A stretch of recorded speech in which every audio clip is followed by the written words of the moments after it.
On the outskirts of Dubuque, Iowa, surrounded by vast fields and wooded areas, is a religious community that upholds a way of life that has been followed since the early Middle Ages, the Trappist monks of New Melleray Abbey.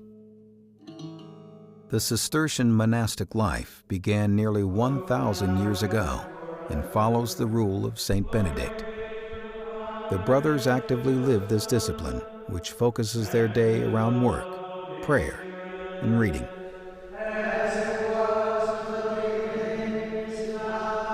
The search for God is at the heart of monastic life. St. Augustine has said that our hearts are restless until they rest in you. And I think this is what draws the monk to the monastery. When I had to fill out a questionnaire, why do I want to become a monk? My response was, I want to know and to love God, and to know Him not just about Him, but as a friend. That was my main reason for becoming a monk. The idea of simplicity, it's crazy how you think of these things, but I thought of jumping off the tractor and going in the church. And, manual labor appealed to me. And just the simplicity of the monastic life without any additions. No parishes, no schools, just the prayer life and the monastic life. If I join, I basically know what I'm going to be doing 20 years from now on a Friday.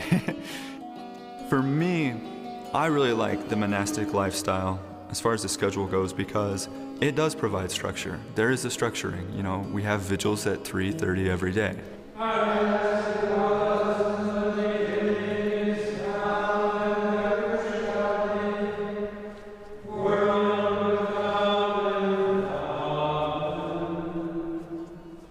But then you have these periods of free time.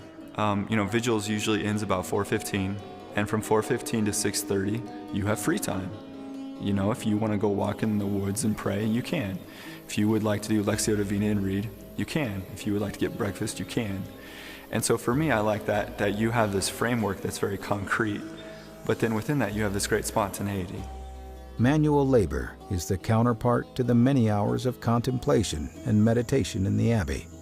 Work is a great balance for our style of life. The contemplative life has a lot of quiet time, a lot of what we call Lectio Divina, which is prayerful reading, which are sort of sedentary type of things. And to balance that with some sort of exertion of manual labor is almost essential. Many of the monks work at Trappist caskets, which is their primary means of support. No, I never saw myself as an assembly line worker before I entered. But it does work well with the spirituality since the work's detail-oriented enough and complicated enough that it keeps me interested, but not so complicated I can't pray while I'm doing it. In the caskets, I assemble mostly the pine caskets. I'm very pleased and happy and enjoy the life.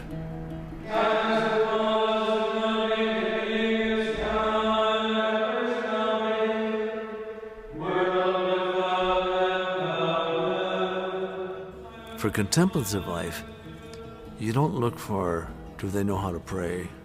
We can teach them that. Or do they know how to work? We can teach them that too. It's do they know how to get along with people? Because it's a community life. I know people think that would be so hard to do that if you give up to do that.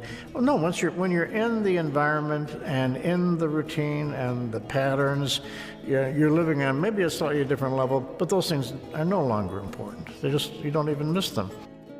It's interesting. You think that somebody joining the Trappist, he's going to be lost to the family from then on. And just the opposite happened, because families today are very mobile. They don't stay in one place very long. But the one thing that stayed stable in my family's life was Stephen being here in the monastery. My little nieces and nephews grew up coming to the monastery to visit their uncle. And one of them, who turned 40, said to me one day, he said, "Uncle Steve," he says, "you're the only thing in my life that hasn't changed." Contrary to popular belief, the monks do not make a vow of silence when entering the abbey. They do practice silence during the night, and in many places during the day, to have more freedom for personal meditation and prayer. They make solemn vows of obedience, stability in the community, and fidelity to the monastic way of life that includes poverty and chastity. They hold to the saying, "All of us are brothers. Some of us are priests." Throughout the year, the brothers celebrate special liturgical occasions with the greater community. When the true Lamb is slain, with whose blood the doorposts are hallowed, accept us like a flame. It's a great act of faith when you're a young man to make a vow of commitment to this way of life for life unto death. And you don't know what the future is going to bring, and you are scared about that. And there's a fear that, can I really do it? The only thing that gives you courage that it's possible is to see the elder monks who have done it. And if they can, maybe you can too. Well, I think the joy and the blessing is realizing that there is within you a mystery. And that's the mystery of your image of God and what that means. And reflecting on that gives a whole new meaning to life, I think. What I would encourage people if they're discerning is come and see. Those are the words of Christ, even to his disciples, come and see. You'll find out really quick. I think for most people, you either come and you get agitated real quick and you leave, or you find it's like a fish being dropped into a bowl of water and you just swim.